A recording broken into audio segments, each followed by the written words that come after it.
प्यारे बच्चों, पिछली क्लास में आपने अध्ययन किया था इलेक्ट्रोकेमिस्ट्री के अंतर्गत आप पढ़ चुके हैं चालकताओं को, रेजिस्टेंस, ओम्स लॉ और कंडक्टिविटी, कंडक्टेंस और मोलर कंडक्टिविटी, इक्विवेलेंट कंडक्टिविटी। आयनिक विलयनों की चालकता का मापन पढ़ा था आपने पिछली क्लास में कि हम चालकता सेल, कैसे चालकता सेल और व्हीटस्टोन सेतु द्वारा हम आयनिक विलयन या विद्युत अपघटनी विलयन की चालकता का मापन करते हैं, उसका मेजरमेंट करते हैं। आज हमें आज की क्लास में उसी के आगे हमें डिस्कस करना है कि जो चालकताएं होती हैं, विद्युत चालकता या फिर मोलर चालकता या तुल्यांक चालकता। तो जैसे मोलर चालकता है या तुल्यांक चालकता है तो उस पर आयनिक विलयन की सांद्रता का क्या प्रभाव पड़ता है, तनुता का क्या प्रभाव पड़ता है, सांद्रता या तनुता का क्या प्रभाव पड़ता है, या जिस विद्युत अपघट्य का वो विलयन है उस विद्युत अपघट्य की प्रकृति का प्रभाव पड़ता है, तो उसका क्या प्रभाव पड़ता है, उससे रिलेटेड हमें डिवाई-हकल-ऑनसेंगर समीकरण और कोलराउस का नियम पढ़ना है, जो इस चैप्टर में सर्वाधिक मोस्ट है और परीक्षाओं में अक्सर पूछा जाता है।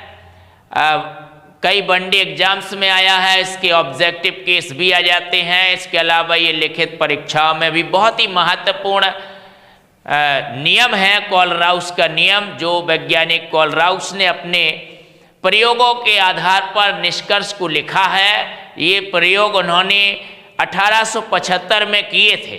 तो आज की क्लास बहुत ही महत्वपूर्ण है, इसमें सबसे महत्वपूर्ण है कोलराउस का नियम। तो चलिए हम क्लास को स्टार्ट करते हैं। तो हम जानते हैं कि आयनिक विलयन की चालकता में, मोलर चालकता में किन किन कारकों का प्रभाव पड़ता है। आयनिक विलयनों की मोलर चालकता, तो भैया मोलर चालकता, जो प्रभाव मोलर चालकता में पड़ेगा लैम्डा एम में, वही प्रभाव तुल्यांक चालकता में पड़ेगा। मोलर कंडक्टिविटी,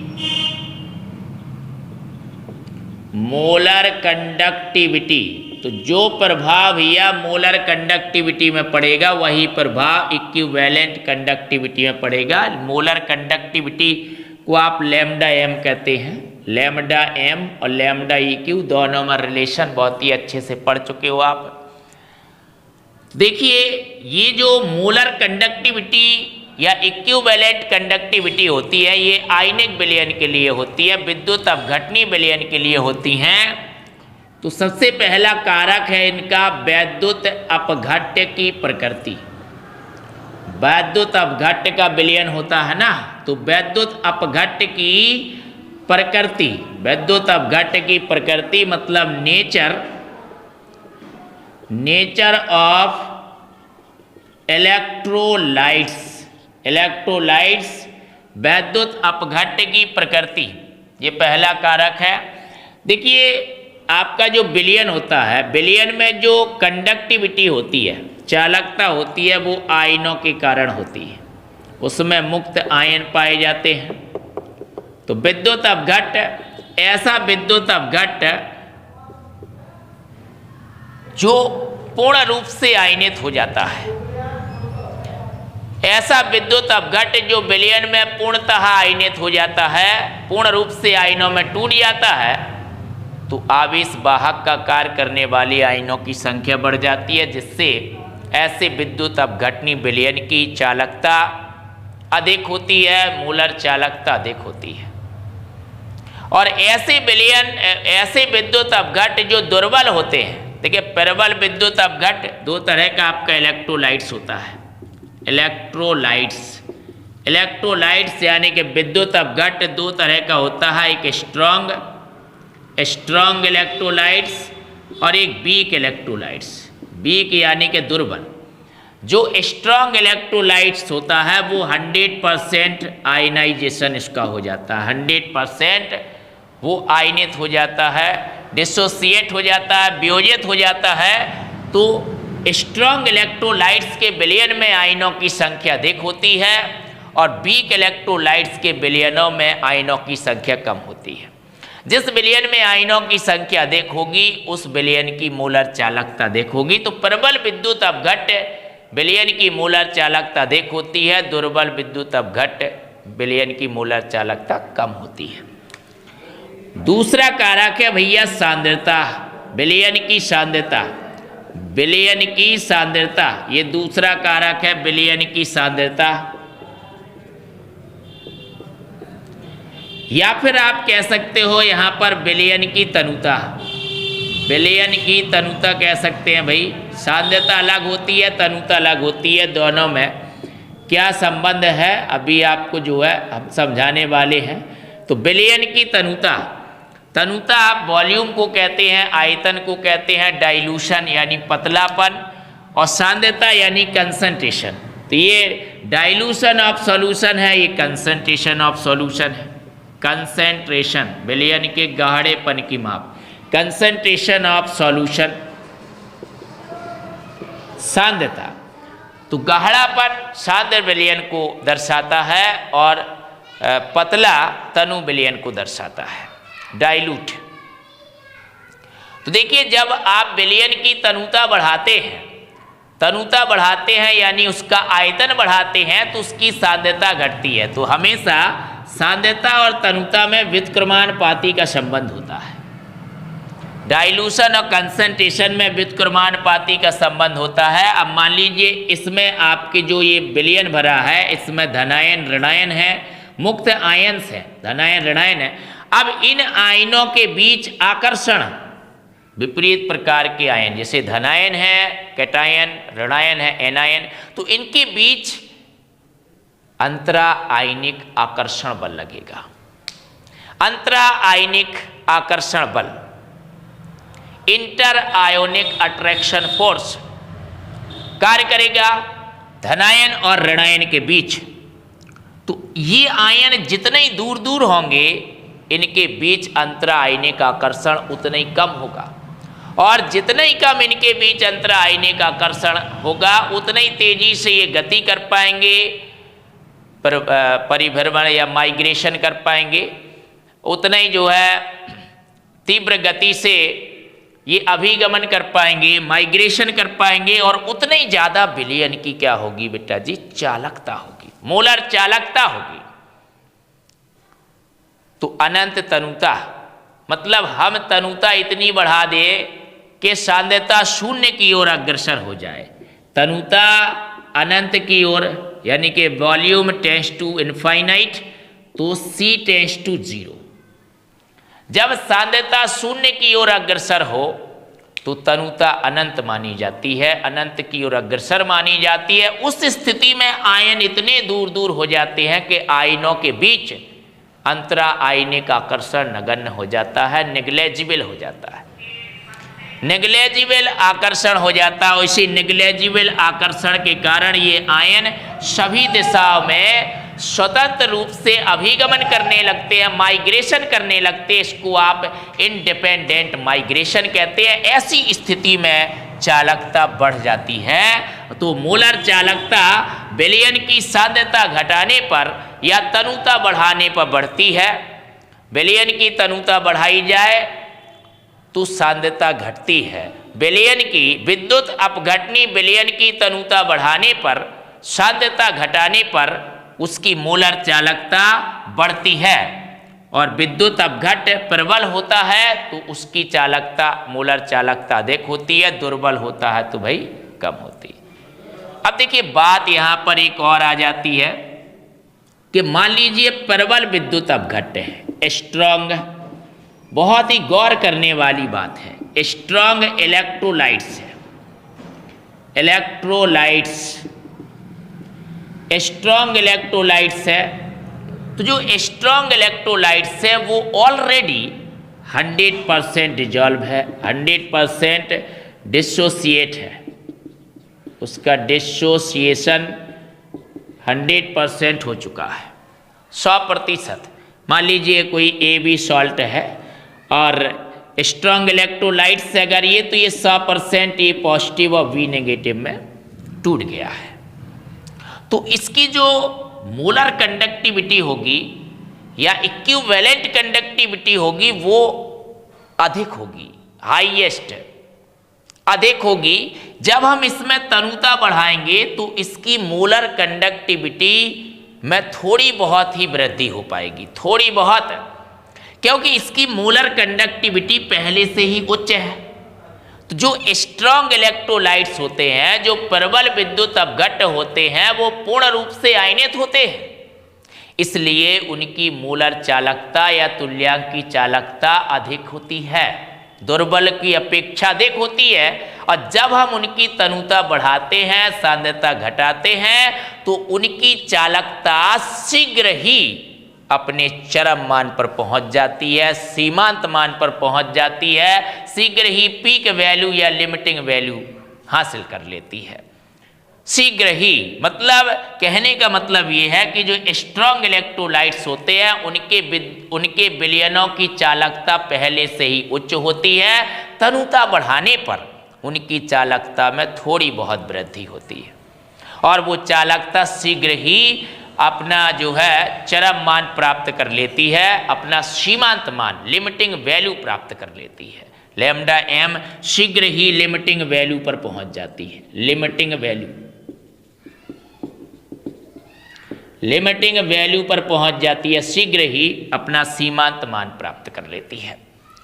तो देखिए, जब आप किसी भी विद्युत अपघटनी विलयन की तनुता इतनी बढ़ाते हो कि वो अनंत हो जाए तो सांद्रता उसकी शून्य हो जाती है, सांद्रता शून्य की ओर अग्रसर हो जाती है। उस स्थिति में अंतरायनिक आकर्षण नगण्य हो जाता है। उस स्थिति में उस विद्युत अपघटनी विलयन की जो चालकता होती है, मूलर चालकता होती है, वो सीमांत मान पर होती है और उसी सीमांत मान को, उसी मूलर चालकता को आप अनंत तनुता पर मूलर चालकता कहते हैं या शून्य सांद्रता पर मूलर चालकता कहते हैं। मतलब आप उसे लैम्डा एम इनफाइनाइट या फिर आप उसे लैम्डा एम नॉट से रिप्रेजेंट करते हैं। जब आप तनुता बढ़ाते हैं, जब आप तनुता बढ़ाते हैं और तनुता इतनी बढ़ाते हैं कि अनंत की ओर अग्रसर हो जाए तो सांद्रता शून्य की ओर अग्रसर हो जाती है। तो जब विलयन की, विद्युत अपघटनी विलयन की तनुता अनंत हो और उसकी सांद्रता शून्य हो तो उस स्थिति में विलयन का, विद्युत अपघटनी विलयन की जो चालकता होती है वो अनंत तनुता पर चालकता कहलाती है या शून्य सांद्रता पर चालकता कहलाती है। उसे लैम्डा एम इनफाइनाइट या लैम्डा एम नॉट से रिप्रेजेंट करते हैं। तो उसी के संबंध में DHO इक्वेशन है। DHO इक्वेशन है Debye Huckel Onsager equation. Debye Huckel Onsager equation इसी उपलक्ष्य में दिया गया है भाई। तो देखिए, उसी DHO इक्वेशन को आप अच्छे से जान लेते हैं। तो हम विलयन की तनुता, दोनों कारक आपको अच्छे से समझ में आ गए होंगे। दोनों के जो मेजर पॉइंट है वो आप जो है नोटबद्ध करते जाए, रजिस्टर में लिखते जाएं कि किस तरह से परिवर्तन होता है। तो चलिए अब हम बात करते हैं कि जैसे हमने आयतन, विद्युत अपघटनी विलयन का आयतन हमने अनंत कर दिया, अनंत की ओर उसको अग्रसर कर दिया, तो जो सांद्रता है वो शून्य की ओर अग्रसर हो जाएगी। तो भैया जब सांद्रता यानी कि C→0 होगा तब क्या होगा, तब जो लैम्डा एम होगा वो लैम्डा एम इनफाइनाइट या फिर लैम्डा एम नॉट कहलाएगा। तो ऐसे केस में ये आपकी जो मूलर चालकता है ये अनंत तनुता पर मूलर चालकता कहलाती है। लैम्डा एम इनफाइनाइट क्या कहलाती है? ये कहलाती है मोलर कंडक्टिविटी, मोलर चालकता, molar conductivity at infinite dilution,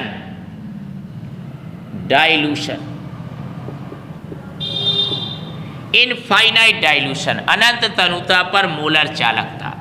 तो विद्युत अपघटनी विलयन की मोलर चालकता और उसकी अनंत तनुता पर मोलर चालकता के बीच रिलेशन बताता है DHO equation, Debye Huckel Onsager equation. इसको आप कहते हैं बेटा जी DHO इक्वेशन। क्या कहते हो इसे आप?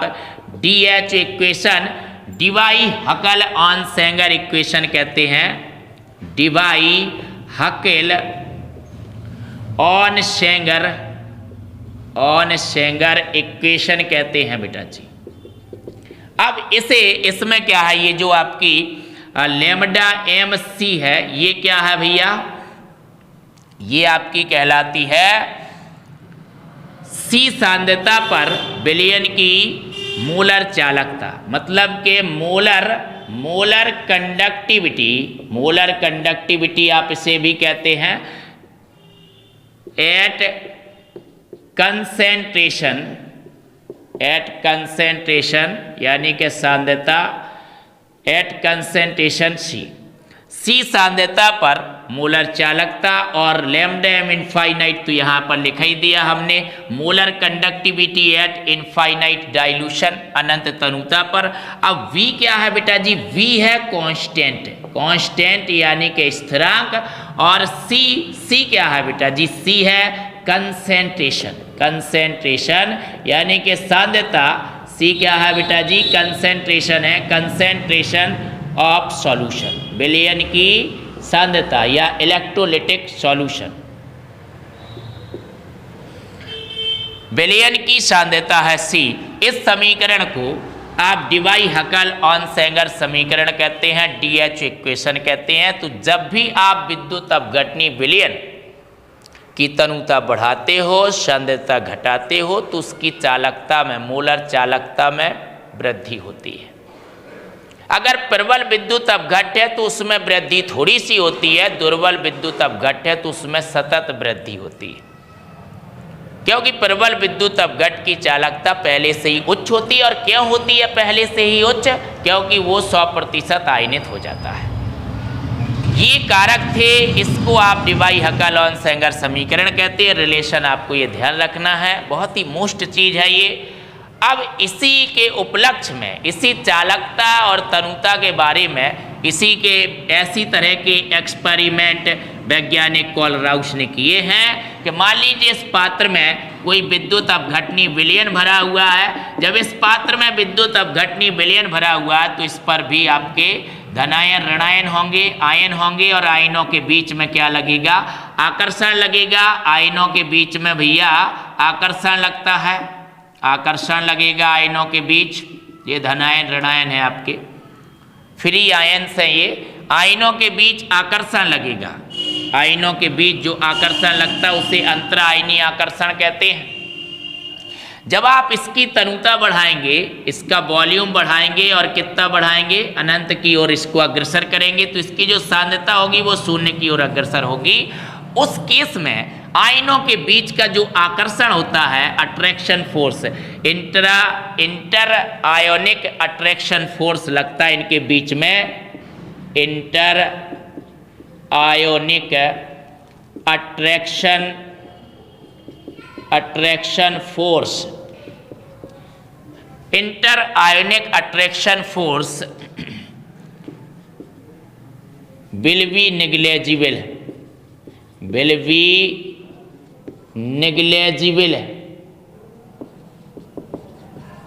मतलब नगण्य हो जाएगा। अंतरा आयनिक आकर्षण नगण्य हो जाएगा। जब अंतरा आयनिक आकर्षण नगण्य हो जाएगा तो ये आयन आपके सभी दिशाओं में गति करने लगेंगे, स्वतंत्र गति करने लगेंगे। स्वतंत्र गति,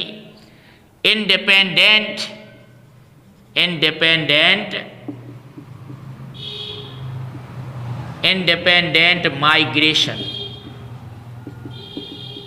मतलब स्वतंत्र अभिगमन होने लगेगा। आयनों का स्वतंत्र अभिगमन होने लगेगा। ये एक्सपेरिमेंट करके ये निष्कर्ष निकाला वैज्ञानिक कोलराउस ने 1875 में। कोलराउस का नियम हमें पढ़ना है। कोलराउस का नियम जो सर्वाधिक मोस्ट है इस चैप्टर में, वेरी मोस्ट इंपॉर्टेंट है कोलराउस का नियम।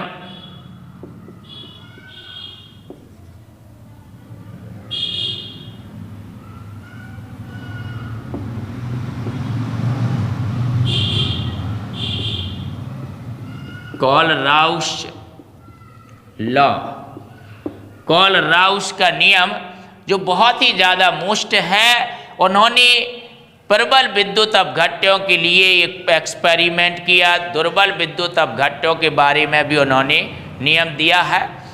उनके नियम की सहायता से हम दुर्बल विद्युत अपघट्यों की अनंत तनुता पर चालकता निकाल सकते हैं। कोलराउस नियम के अनुप्रयोग हैं, एप्लीकेशंस हैं। तो बहुत ही मोस्ट नियम है, विथ एप्लीकेशंस के हमें जानना है। देखिए, विद्युत अपघटनी विलयन हो, विद्युत अपघटनी विलयन की जब हम तनुता अनंत कर देते हैं और उसकी सांद्रता शून्य की ओर अग्रसर हो जाती है, तो उस अवस्था में जो उसमें आयन होते हैं वो आयन सभी दिशाओं में स्वतंत्र रूप से गति करने लगते हैं, अभिगमन करने लगते हैं। उसे आयनों का स्वतंत्र अभिगमन यानी कि इंडिपेंडेंट माइग्रेशन कहते हैं। उस स्थिति में प्रत्येक आयन विलयन की कुल चालकता में निश्चित मात्रा का योगदान करता है, चाहे वो धनायन हो या फिर ऋणायन, प्रकृति का कोई प्रभाव नहीं पड़ता। चाहे धनायन हो चाहे ऋणायन, प्रकृति का कोई प्रभाव नहीं पड़ता है। अनंत तनुता पर विलयन की कुल चालकता में, कुल मोलर चालकता में प्रत्येक आयन एक निश्चित मात्रा का योगदान करता है। तो विलयन की कुल चालकता धनायनों की चालकता और ऋणायनों की चालकता के योगफल के बराबर होती है। कब? अनंत तनुता पर। बात समझ में आई? तो देखिए, जब आयनों के बीच आकर्षण नगण्य हो जाता है तो आयन स्वतंत्र अभिगमन करने लगते हैं। फिर धनायन या ऋणायन का कोई प्रभाव नहीं पड़ता, चाहे वो धनायन हो चाहे ऋणायन हो। प्रत्येक आयन का जो बिहेवियर होता, व्यवहार होता है, वो एक जैसा हो जाता है। तो प्रत्येक आयन विलयन की कुल चालकता में, कुल मोलर चालकता में प्रत्येक आयन निश्चित मात्रा का योगदान करता है। ये निष्कर्ष निकाला वैज्ञानिक कोलराउस ने, इसे हम कोलराउस का नियम कहते हैं। और इसी निष्कर्ष को हम दूसरे प्रकार से कह सकते हैं कि अनंत तनुता पर विलयन की कुल मोलर चालकता धनायनों की अनंत तनुता पर मोलर चालकता और ऋणायनों की अनंत तनुता पर मोलर चालकता के योगफल के बराबर होती है। इसे भी आप कोलराउस का नियम कहेंगे। दो प्रकार से आप कह सकते हैं। तो चलिए हम इसका मतलब गणितीय रूप जान लेते हैं, सूत्र जान लेते हैं, जो कि आपके आंकिक प्रश्नों में काम आ जाएगा कि किस तरह से आप कोलराउस नियम का सूत्र लिख सकते हैं। कोलराउस नियम आपको अच्छे समझ में आ चुका होगा।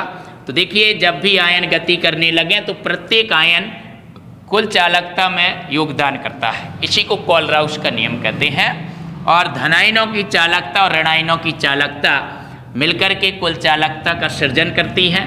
तो देखिए, विलयन की कुल चालकता यानी कि लैम्डा एम इनफाइनाइट अनंत तनुता पर बराबर होती है लैम्डा एम प्लस इनफाइनाइट मतलब धनायन की चालकता और plus lambda M minus infinite ऋणायन की चालकता। अब देखिए, किसी भी कोई भी विद्युत अपघट्य हो तो उसमें एक धनायन और एक ऋणायन तो होगा नहीं, बहुत सारे धनायन होंगे, बहुत सारे ऋणायन होंगे, तो उनकी संख्या भी लेनी होगी पर मोल के हिसाब से।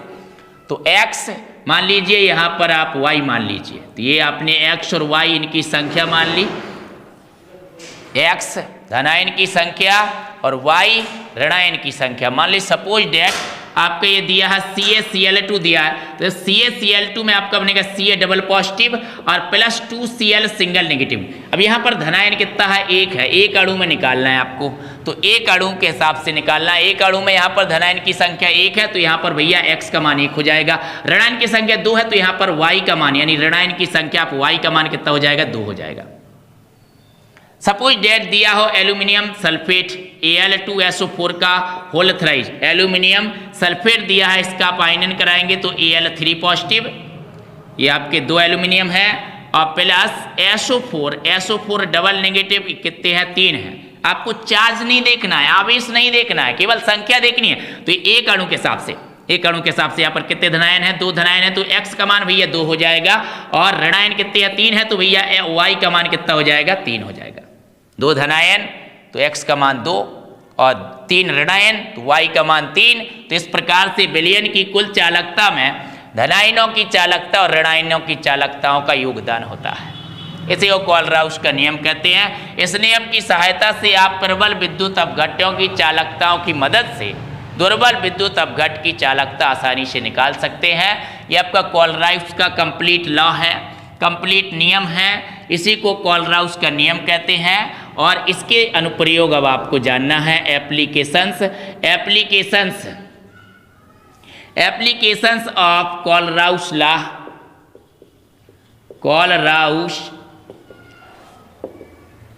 कोलराउस लॉ यानी कि कोलराउस नियम के अनुप्रयोग। कोलराउस नियम का अनुप्रयोग, कोलराउस नियम का सबसे महत्वपूर्ण अनुप्रयोग है, वो है पहला अनुप्रयोग दुर्बल विद्युत अपघट्ट की मूलर चालकता या तुल्यांक चालकता का निर्धारण। दुर्बल विद्युत अपघट्ट की चालकता निकालनी है। मान लीजिए दुर्बल विद्युत अपघट्ट है आपके पास CH3COOH एसिटिक एसिड, जिसका कि पूर्णतः आयनन नहीं होता है। जब आप इसका आयनन कराते हैं तो इस तरह से एसीटेट आयन बनता है और H पॉजिटिव आयन बनता है। H पॉजिटिव आयन बनता है, ये आपका दुर्बल विद्युत अपघट्ट है। इसके लिए आपको लैम्डा m इनफाइनाइट ज्ञात करना है, कैलकुलेट करना है भाई, वो भी कोलराउस नियम की सहायता से। तो इसके लिए आप कोलराउस नियम का सूत्र इस तरह से लिख सकते हैं। एक ही ऋणायन है, यहाँ पर एक ही ऋणायन है, उसको सपेक्स में लिख लीजिए, और एक ही धनायन है भैया यहाँ पर, तो x और y की वैल्यू 1-1 हो जाएगी। तो ये आप यहाँ पर एक ही धनायन है, सपेक्स में लिख लीजिए। तो ये चीज़ आपको फाइंड करनी है, ये चीज़ आपको पता नहीं है, ये चीज़ आपको निकालनी है। और आप दुर्बल विद्युत अपघट्यों की चालकता का ठीक से निर्धारण प्रयोग द्वारा नहीं कर सकते हैं, क्योंकि ये पूर्ण रूप से आयनित नहीं होते हैं, इस वजह से। तो अब हम ऐसे कुछ विद्युत अपघट्ट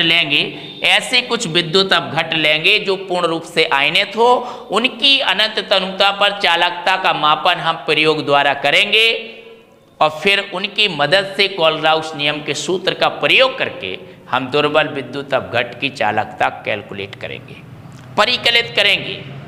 ये चालकता निकालने की विधि नहीं है, चालकता मापन की विधि नहीं है, ये चालकताओं का योगशील नियम है, चालकताओं के योग को दर्शाता है। इसलिए हमें इसकी सहायता से इक्वेशन बना सकते हैं, फिर उन इक्वेशनों को हम आपस में सॉल्व करेंगे। इस तरह से इसी कैटेगरी का इसका सवाल आता है एग्जाम में, इसी के कैटेगरी का सवाल आता है, उसी के मदद से आपको इस तरह से इसका निर्धारण करना है। तो अब आप कोई भी प्रबल विद्युत अपघट्ट, 3 इस तरह के प्रबल विद्युत अपघट्ट मानेंगे। मान लीजिए एक आपके पास NaCl है, जो कि Na पॉजिटिव और Cl नेगेटिव में टूट जाएगा। इसके लिए आप लैम्डा m इनफाइनाइट NaCl, इसके लिए सूत्र लिख सकते हो। तो भाई lambda m infinite Na positive और plus lambda m infinite Cl negative. इसके मान लीजिए वैल्यू आपको पता है, निकाल चुके हो आप, x प्रयोग द्वारा इसका मापन कर चुके हो। दूसरा विद्युत अपघट्ट मान लीजिए HCl है, HCl, इसको आप इक्वेशन फर्स्ट मान लीजिए। दूसरा HCl है, ये भी पूर्णतः आयनित हो जाता है H पॉजिटिव और Cl नेगेटिव में। तो इसके लिए आप लैम्डा इनफाइनाइट m HCl, इसके लिए सूत्र लिख सकते हो lambda infinite m H positive plus lambda infinite m Cl negative. ये भी आप प्रयोग द्वारा निर्धारित कर चुके हैं, इसको आप y मान लेते हैं, समीकरण नंबर दूसरा। एक और मानना आपको सोडियम एसीटेट है, मान लीजिए CH3COONA, सोडियम एसीटेट, इसका भी पूर्ण रूप से आयनन हो जाता है CH3COO नेगेटिव और प्लस Na पॉजिटिव।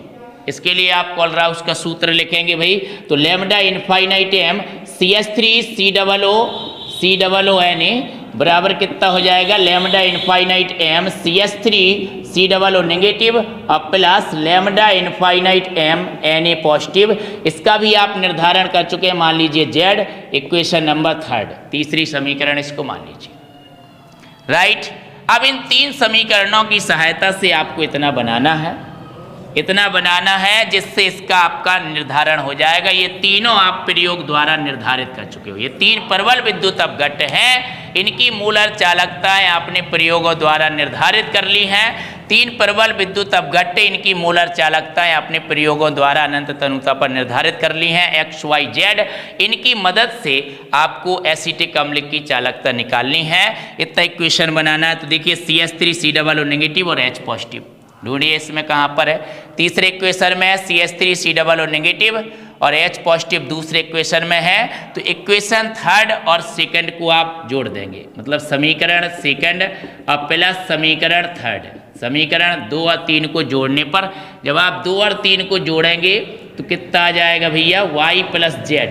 दूसरे में y लिखा है, तीसरे में z लिखा। y प्लस जेड बराबर आप लिख सकते हैं lambda m infinite H positive plus lambda m infinite Cl negative और plus lambda m infinite CH3COO negative और plus lambda m infinite Na positive. इतना ही है, पूरा लिख दिया आपने। हाँ देखिए, ये इतना आपका बन गया है, ये H पॉजिटिव COOH नेगेटिव, तो CH3COOH बन गया। ये तो जाएगा y प्लस जेड बराबर, इसको और इसको मिला के आप लिख सकते हैं लैम्डा इनफाइनाइट m और CH3COOH ऐसा लिख सकते हैं, प्लस Na और Cl को मिला के लिख सकते हो लैम्डा इनफाइनाइट m और NaCl ऐसा लिख सकते हो। अब NaCl के आपको ज्ञात है समीकरण नंबर 1 से, तो समीकरण 1 से आप x लिख सकते हो। तो भैया y प्लस जेड बराबर lambda infinite m CH3COOH plus ये x पक्षांतर कर देंगे तो लैम्डा इनफाइनाइट m CH3COOH बराबर आ जाएगा y plus Z minus x। इस तरह से आप x y z की वैल्यू आपको पता थी, इनकी सहायता से आपने दुर्बल विद्युत अपघट्ट की मोलर चालकता अनंत तनुता पर निर्धारित की। तो कोलराउस सूत्र का प्रयोग करके आप दुर्बल विद्युत अपघट्ट की अनंत तनुता पर मोलर चालकता का परिकलन कर सकते हो। उसके लिए आपको प्रबल विद्युत अपघट्ट की मोलर चालकता पता होनी चाहिए। तो इस तरह से ये पहला अनुप्रयोग हुआ। अगली क्लास में आप जानेंगे आगे का इसका कि जो डिग्री ऑफ डिसोसिएशन होता है, वियोजन की मात्रा या वियोजन स्थिरांक होता है, उस पर कोलराउस नियम का क्या अनुप्रयोग है। तो अगर आपको ये क्लास पसंद आई है तो इसको शेयर जरूर करें। धन्यवाद। Can anybody out there hear me?